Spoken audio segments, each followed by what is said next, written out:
All right, so welcome to the Seller Finance and Creative Deals podcast. I'm Dan Deppen, and today joined by Steve Johnson, and we're going to be talking about Call the Mortgage Guy. So, Steve, how you doing?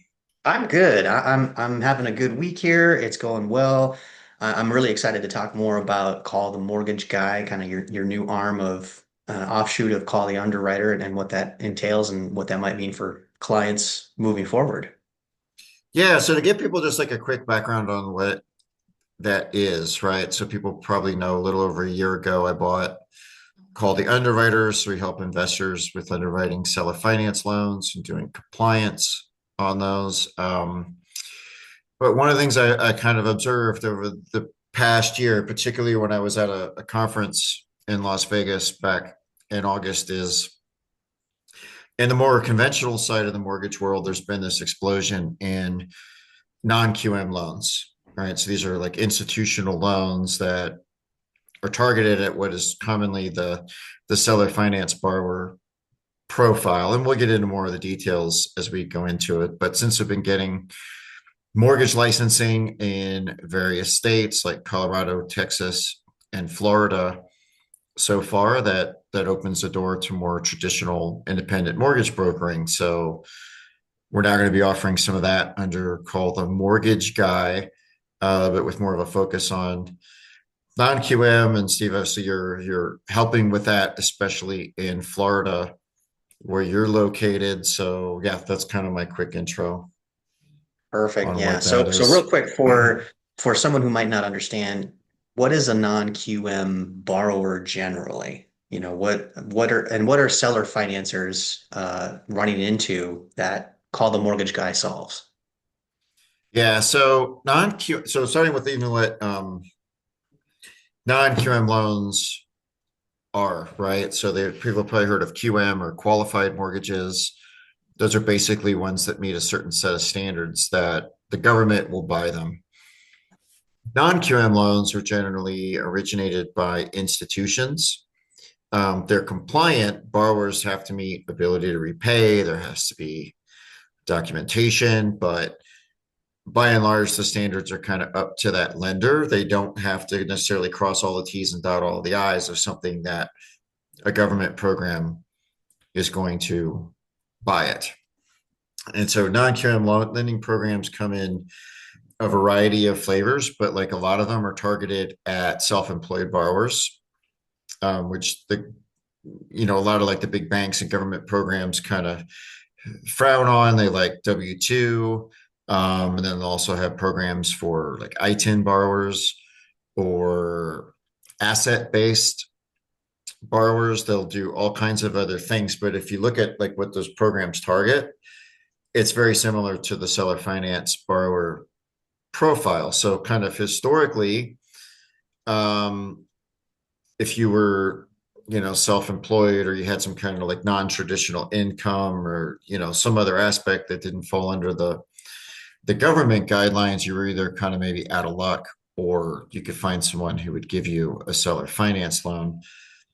What the non-QM space is doing is really kind of filling in that underserved market. So if you look at kind of some of the history of non-QM loans, historically they were about maybe like 1 to 2% of the overall mortgage market. And then in 2024, it went to 5%. And then 2025, at least as of August, September, it was running like north of 8%. And some of that is the proliferation in these programs. Some of it is they're more self-employed borrowers right now. And I'm speculating a little bit, but I think the reason you've seen all the growth in those programs from various lenders is just that, a lot of the mortgage lenders made hay during COVID and the refinance boom when rates went to zero. That ship has kind of run its course. The real estate market in general is kind of slow, especially if you're like in Colorado, where I am. And that's kind of their path to growth. They kind of said, hey, there's this big market that was kind of underserved anyways. It's actually growing. And so now they're going in to that. So that's sort of the high level overview of sort of what it is. So really it's to sum it up really quickly, the banks have a box that they want every borrower to fall into. And generally, that's a traditional W-2 employer. But with the proliferation of the gig economy, people with different backgrounds, with higher student loans, that throws off debt to income. These non-QM kind of help some of these people who are outside of that traditional bank box still have the ability to come in and get these mortgages. And so call the mortgage guy is going to help find these loan originators, put the loan paperwork together, broker the deals. Is that all correct as to what call the mortgage Yeah, guy so does? basically what we do is we work with a handful of wholesale lenders. So Angel Oak, Carrington, Rocket Pro, First National. I mean, they're the ones that we're working with right now. That'll probably expand a little bit as we get into 2026. And there's probably could probably sign up with 20 different wholesale lenders if we really wanted to. And so those are, some of them actually are banks like First National, but they're basically large institutions that are making these loans. What they're doing though is when they create them, they're either holding them or selling them off to other institutions like larger hedge funds, things like that, just not the government for the QM loans. Although the nice thing is, though, they all have conventional programs as well. So for us, because we have such a database of seller finance borrowers and work with investors who are working with seller finance borrowers, it makes sense to have kind of a focus on non-QM, but there's nothing that stops us from doing, a straight up conventional loan through Rocket or something like that as well. And so these wholesale lenders, they're offering terms that get people into their homes, but generally, and I'm speaking loosely here, the rates are gonna be higher. Maybe the amortization time frame might be a little bit different than the traditional 30-year. Yeah, so they all They, have their different matrices that they publish.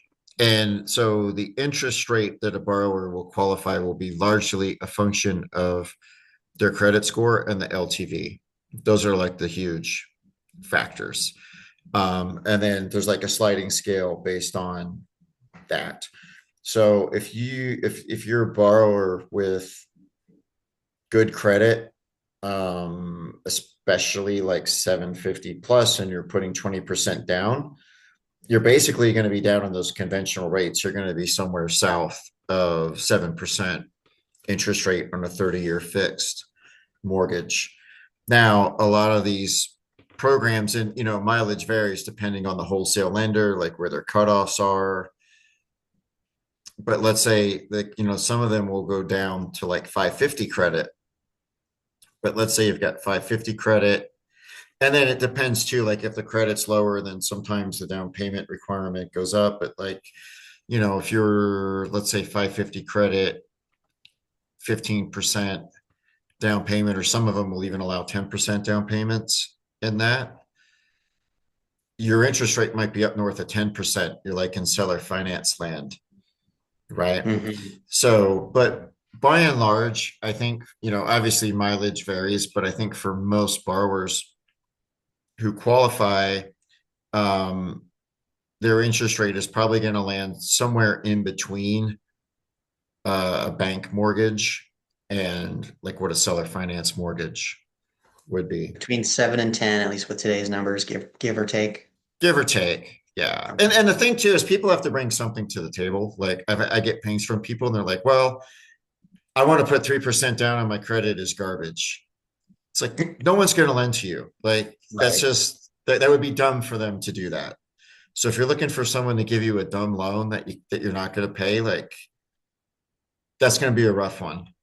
Yeah, it's not for that. What this is more intended for is, people who happen to be self-employed or maybe like underserved by the other programs because they're so anchored on W-2 income and other things. Like that's where it gives you the credibility or gives you the flexibility, to get a really good loan that's going to be maybe on better terms than a seller Okay. finance loan.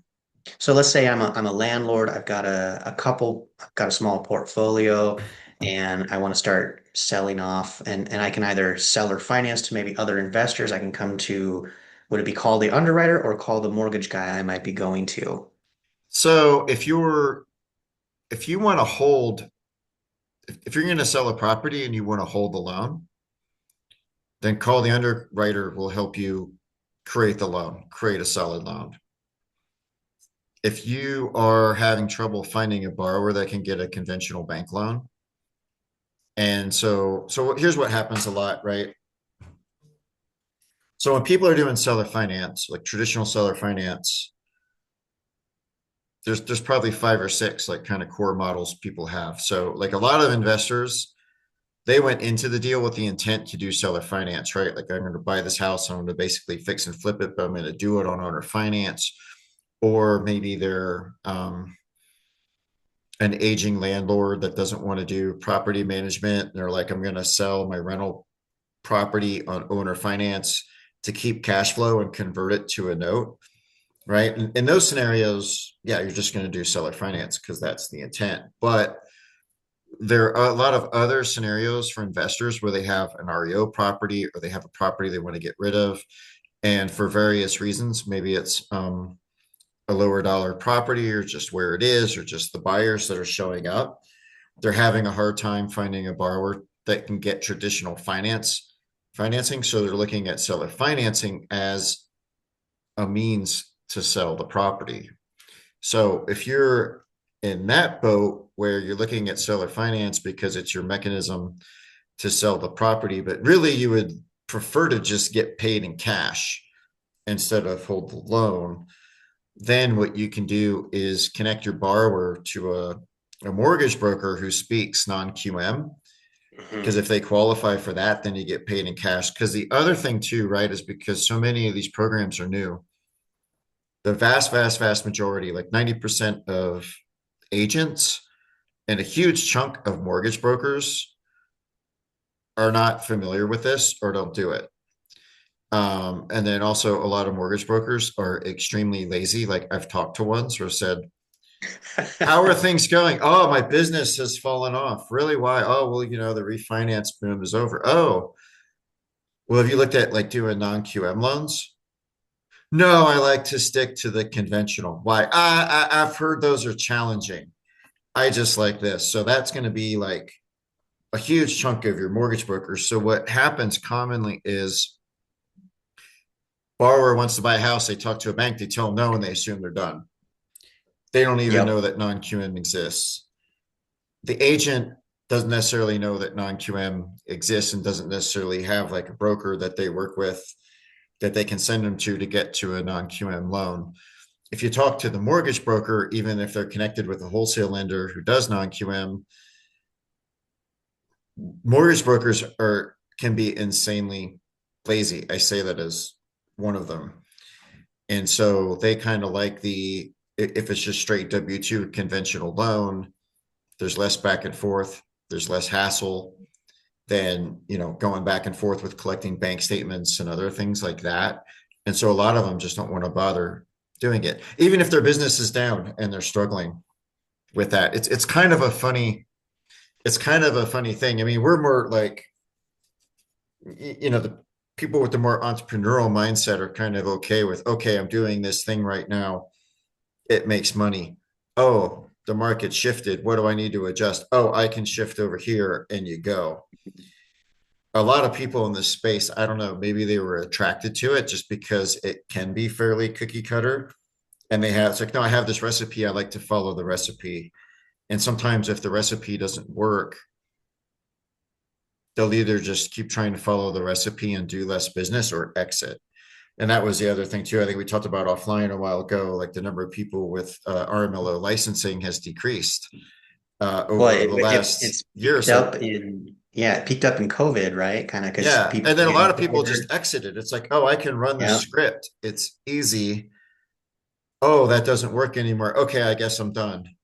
Which Yeah. is to me is completely insane because the world doesn't work that way. Like anything you do that makes money at a given point in time, whether it's refinancing people during a zero interest rate environment or being an agent selling property in the early 2000s in Florida when there's a boom or whatever, like the market conditions are always going to shift. So that shouldn't shock anybody when market conditions shift and you have to just change. But it's kind of nutty in certain aspects of real estate how there are some professions that just don't change fast. So the opportunity is that the cool thing is, there's this cool capability that was super niche before. I wouldn't say it didn't exist before, but it was like really, really niche. It was a small part of the market. Now it's like a reasonable chunk. And so just trying to get the word out that this is even an option, because the biggest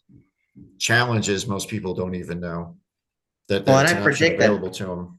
And I think over time these non-QMs are going to pick up more and more because we've got that growing gig economy. We have the student loans; those come back into play, and the current administration is kind of changing how that can or cannot affect things. Although what's interesting is it was FHA. They recently dropped their minimum credit score for qualification. I don't know if you heard about that. I saw a blurb about that, but I didn't dig into it. I haven't dug too far into it either, but the days of requiring that 620 isn't necessarily a deal killer anymore now. You can still qualify with FHA, which is great for FHA. But if we take a place like Miami, where I'm at, and I think the average home value is actually over the FHA maximum loan that they can Mhm. finance. FHA is already out the window just because of the price of the property. And even if it wasn't, 3.5% down is still a lot on I think, because I think the limit here is 600,000 on an FHA max loan. Uh-huh. And, that's still a chunk of money for people down here. But we still have this huge price increase over time, and interest rates are still a little bit high. And the problem of insurance that I think Yeah, I was gonna say where almost you are in everywhere is dealing Florida, with. that's bananas with yeah. Yeah. And property taxes too. I don't know. Like I grew up in Brevard County, a little bit north of you, and I don't know if they do it the same way down in South Florida, but they had this thing where if you bought a house, your property taxes could only go up like 1% a year or some tiny amount, and you were kind of grandfathered in. Mhm. But if you moved, then you reset like to the new rates. And so it created these weird incentives where it behooved you to kind of stay put. Because, like, let's say that you had like a growing family and you wanted to move to a bigger house, it would really stink because not only you buy a more expensive house, but then now you're not grandfathered into like the old property tax amounts. And Yeah, there are definitely municipalities that have that still in place, or they've tweaked it a little bit, or they've gotten rid of it. I know the governor has I see ads on Facebook about how he's going to get rid of property tax altogether. I don't think that's realistically going to happen. That doesn't make sense. sounds like a Um, free roll if you vote for him. If you just it's say I think that, it's shut a up. I think it's a pandering to the base for sure in that one. That this sounds amazing. Realistically, though, I think that would really cut into a lot of things. So what would be can you give an example, maybe in Colorado, Texas, where I know you're working, I'm going to be here in Florida. What is an example of an ideal scenario where someone's going to be coming to call the mortgage guy? And what would that deal maybe look like for an investor who owns a property? Yeah, so let's say you have a piece of property in Texas, and maybe it's a 300K property, maybe a little bit outside one of the big cities. And the prospective buyers you're getting are self-employed, so maybe tradesmen, maybe they have like small construction companies or home cleaning businesses or in-home daycares, things like that. So they're paying taxes on their income. They're running everything through a bank. Their income's documented, but they don't have a W-2 and they don't necessarily have a P&L for their business that's been run through a CPA, right? And so the way that a lender has to underwrite those is they will generally go back and get their last 12 bank statements, look at all their deposits from the business over that time, and then apply an expense ratio based on the type of business to determine like what their usable monthly income is.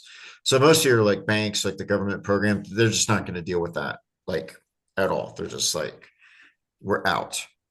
Yeah, it's very So tedious work to sit there and look through all those bank statements and figure out, okay, is this bank yeah. related? Because there's intermingling these small mom and So pop if you're trying to sell a operations. property and those are the buyers you're getting and they can't get bank loans, then pointing them to us to help with a non-QM loan can help a lot. Because now, they can get financed. And so versus because your other alternatives, right? If you're the investor selling the property in that scenario, you can do seller finance and hold the loan, which is fine. But if that's not your intent, this can facilitate a cash sale, which is kind of nice. And then there's some other tricks investors can do as well. This is a little bit of a corner case, maybe, but we both buy notes and know a lot of note investors, right? And so a lot of times, if you buy a mortgage note, an existing one, you're typically buying it at a discount, right? Mhm. So let's say you buy a seller finance loan, and especially in Texas, a lot of those are created at 11, 12% interest rates. Well, a lot of the borrowers who have a seller finance loan at 11, 10, 11, 12% can often qualify for a non-QM loan that might get them down into more like the 8% range.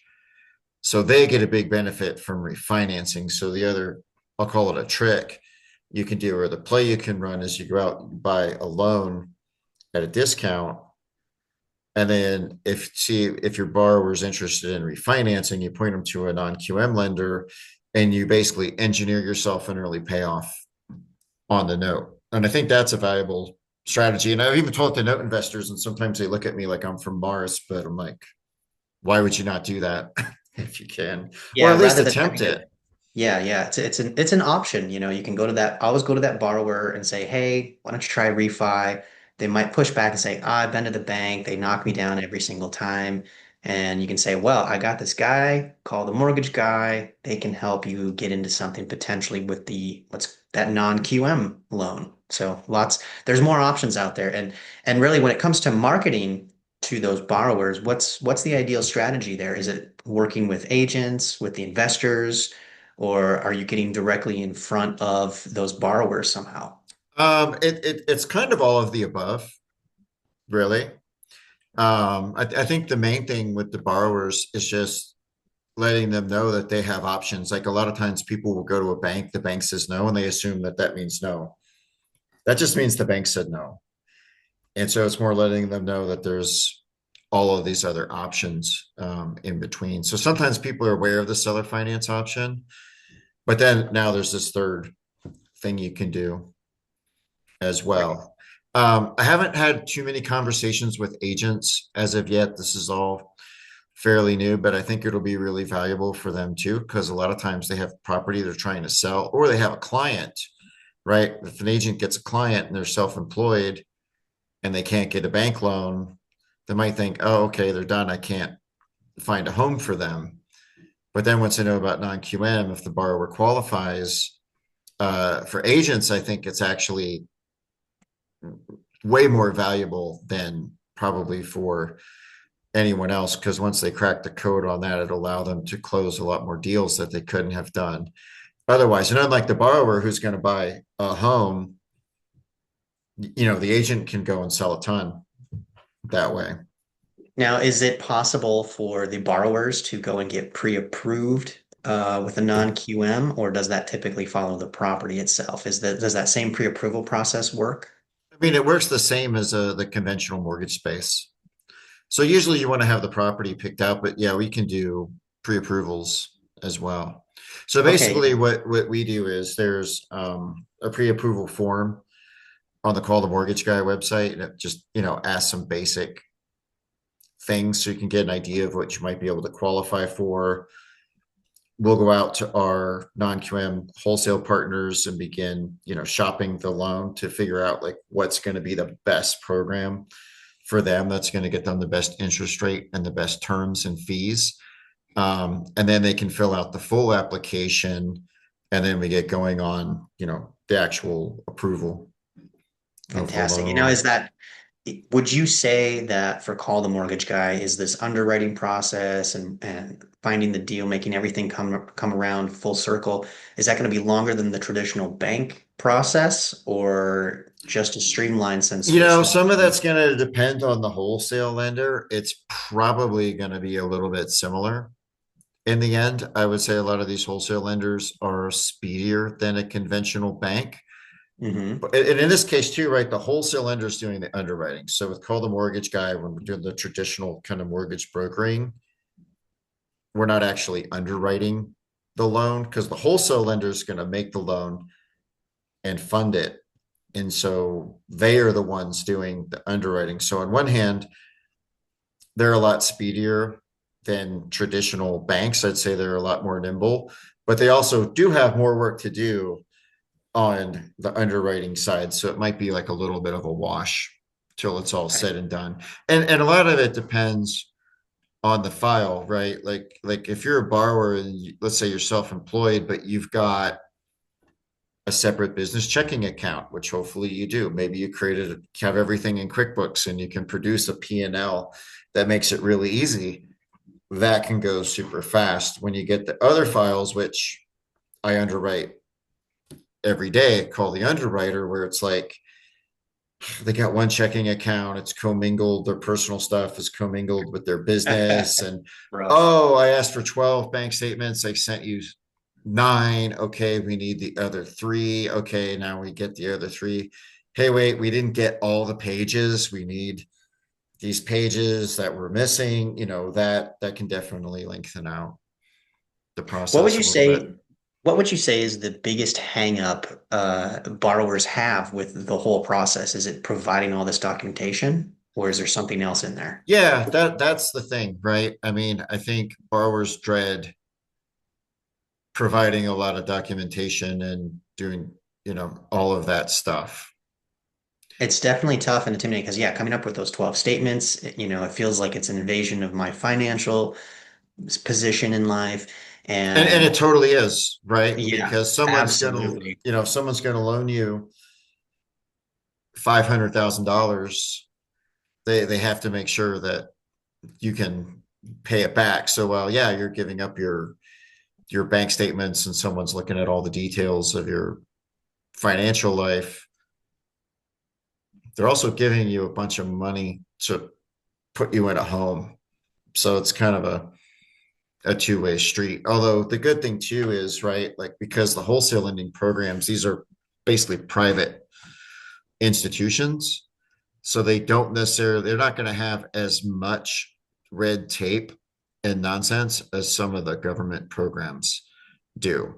So you still need documentation. There's going to be some process. It's going to be lighter in scale. Um, So if I look at a big picture, if I step back and maybe there's three tiers of non-QM levels. You have the traditional bank, they have their little box of requirements they're going to be selling to the government. So they've got a small type box. Outside of that, maybe a little bit bigger is these wholesale lenders. They're going to be a bit more flexible. They can take on a little bit more risk. And then outside that, you're looking at probably the private investors that are out there who are doing yeah, that would be like the true seller seller finance. finance. Yeah. Yeah. But to So me, too, as a lender, like working with a lot of borrowers, whenever I see a borrower and they're hesitant to provide documentation, or like, oh, that's going to be too hard. It's kind of a red flag. Like, usually something's wrong. Like, that deal's not going to close. Like, if I'm buying my dream house and someone's going to lend me $500,000 and they want me to log into my bank and save a couple PDFs and email them to them, but that's stopping me from buying my dream house doesn't really make sense. So it's a when good people point. are like, oh, gee, this is hard for me, I'm kind of like, yeah, okay. Like, it's a little bit of stuff. But as a lender, like spidey senses are going, I'm like, I'm getting information. It's like, you're just telling me you're not going to give me information, but you just gave me a ton of information. It's kind of like poker, right? Whether you say something or say nothing, there's always information going.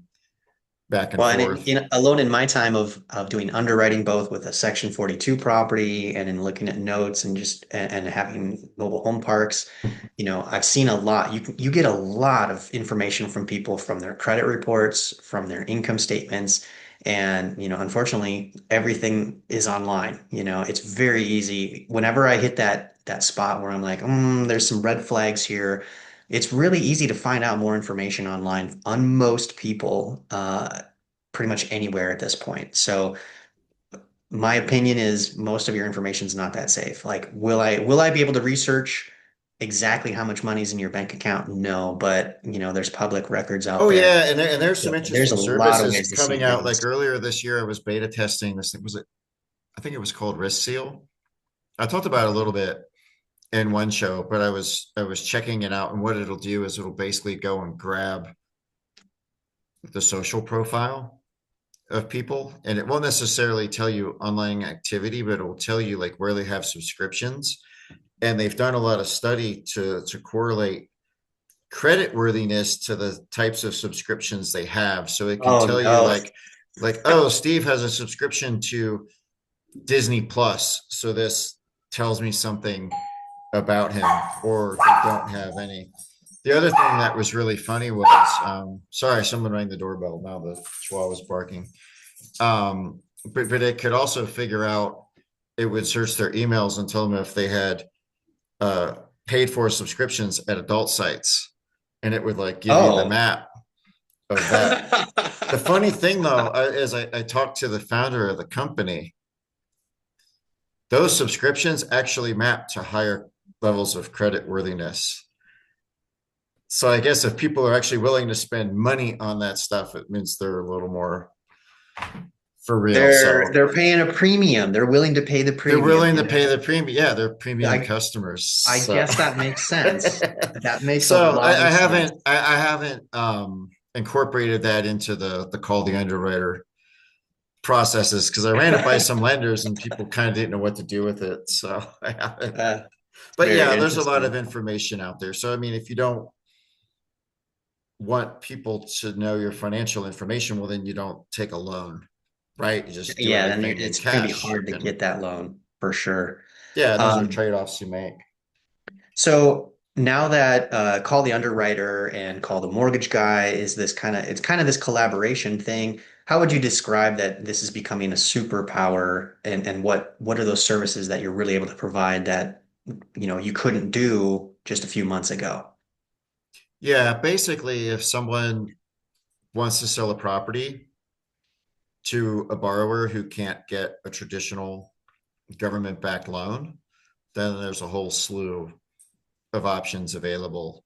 Everything from, if you want to hold a loan yourself, we can help create a really good solid loan, or connect your borrower with somebody, with other lenders, who can hold the loan. So it just opens up a lot of options for people. So for those who don't know, Call the Underwriter. What is it? Well, why is it, first of all, why is it important to have a good quality loan documentation? Why is that underwriting process so important? And what does it mean for the owner of that piece of paper? So shifting for a minute here to away from non-QM. So I say you're an investor, I'm going to create an owner finance loan, right? Well, there's a lot of reasons you want to create a really good loan, and what a good loan is. There's a few different parameters, right? So number one, if I'm creating a loan, I want to know the borrower is going to pay me back. So I want to underwrite the borrower, meaning I want to check out their credit worthiness. I want to understand their income. I want to understand their other debts. So what's their debt to income ratio? Do they have the ability to pay me back? Once they do, that's good. Then I'm looking at their credit report and their general history. Okay, they can pay me back. Will they be willing to pay me back? Have they been willing to pay back other lenders? Right? Because there's nothing worse than making a loan and having it default. And now you got to go through a foreclosure process, which, I mean, we've both done that a number of times. It can be very expensive, and it can be very time consuming.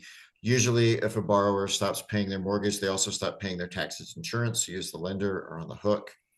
For that, you don't want to lose the property to a tax sale. You don't want insurance to expire and have the house burned down. I Mm. had a house burned down on a note that I owned a couple of years ago. They had insurance, so it was fine from that standpoint. But that properties get destroyed more often than you would think, actually. So I want to know that I have a good borrower that's gonna pay me.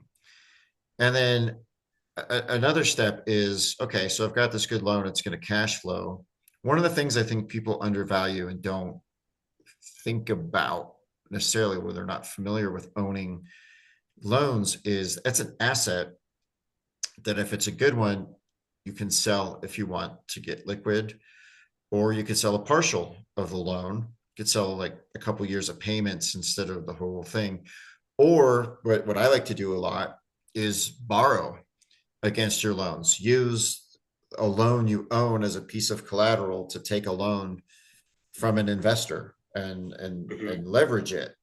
But you can't do that if you've created a crap loan with a crap borrower and crap paper and crap terms that violated a bunch of consumer laws.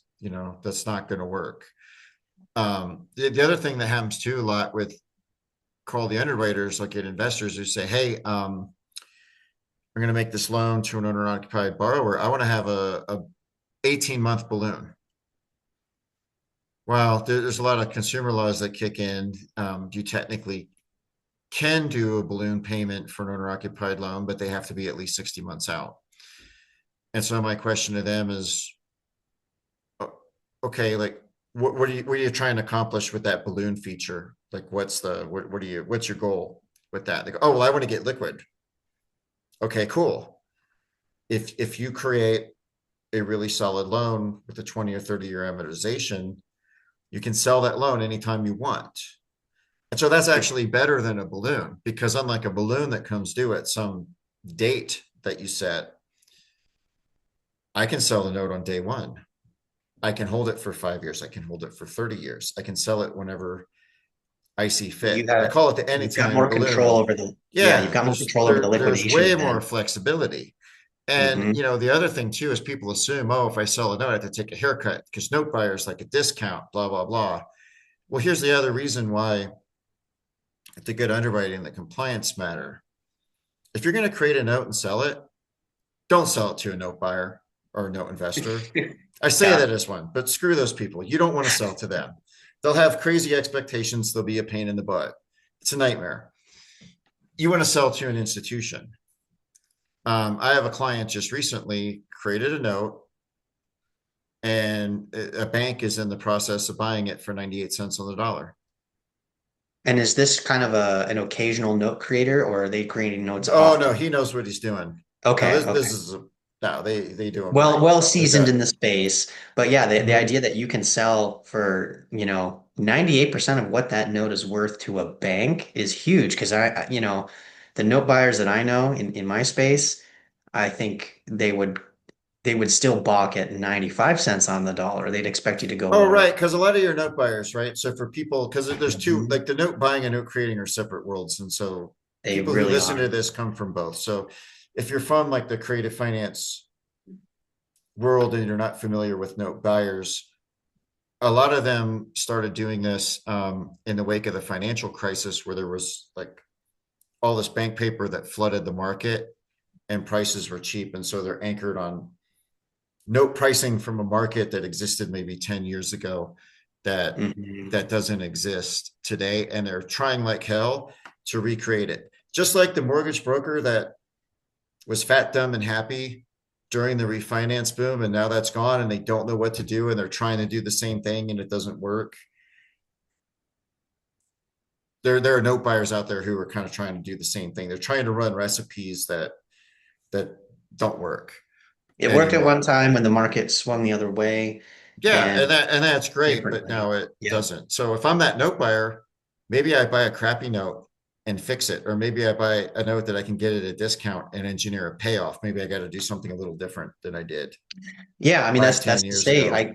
I could go in, I could buy those scratch and dent notes where maybe some documentation didn't get done right. Maybe, like you were saying earlier, if the note is 10%, I can go to that borrower having bought the note already and have call the mortgage guy, rebuild it and sell it off again, broker it away as something at 8%, but now it's fixed up, it's pretty, and I can, sell it Yeah, for more than I there's a paid. huge institutional demand for these loans. So I saw a broker shared some data for me. So he's been selling a lot of newly originated non-QM loans, right? So these are created through wholesale lenders. You know, there's basically institutional paper, but to non-QM standards. So they're basically like really good seller finance notes is a way to think of it, right?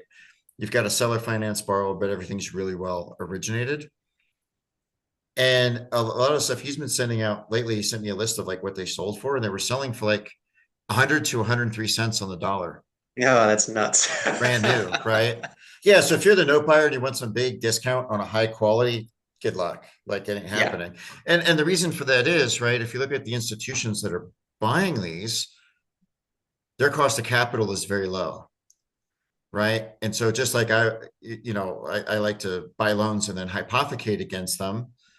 That's basically what banks will do. So if their cost of capital is whatever it is, something very low, and you've got this high quality non-QM or seller finance loan at 8 or 9%, they just need whatever points they need on their spread, right? So they're Mhm. looking at it differently. Whereas a lot of times individuals want some 15% return. They go, oh my God, how can they do that? They bought that at a 7 or 8% return. Well, depending on what your cost of capital is, that can be just fine, especially if the LTV is good and, you know, depending on what the borrower's credit Yeah, is. they're looking for that spread and they're looking for that high quality asset that's not gonna go up and down. If they have high confidence that this is a borrower who has been qualified through call the underwriter, let's say, they got great credit and they're in for 30 years and the paperwork is great, that's a lot better than, a 15% loan on a piece of land that's vacant, it has no utilities, that thing could turn over next month much more easily. And then the bank has to deal with that mess. So that stability is really huge for them. I see how that's an advantage. Yeah. Um, what are what are right now, what are the red flags that you're typically seeing in these seller finance deals that you're able to clean up by doing the proper underwriting? Well, I mean, we're not necessarily like so when we're doing the underwriting, we're at the front end. So there's really nothing to clean up, like we're doing it right from the start. Right. But you know, sometimes what happens is you get a borrower, you know, some of them are great.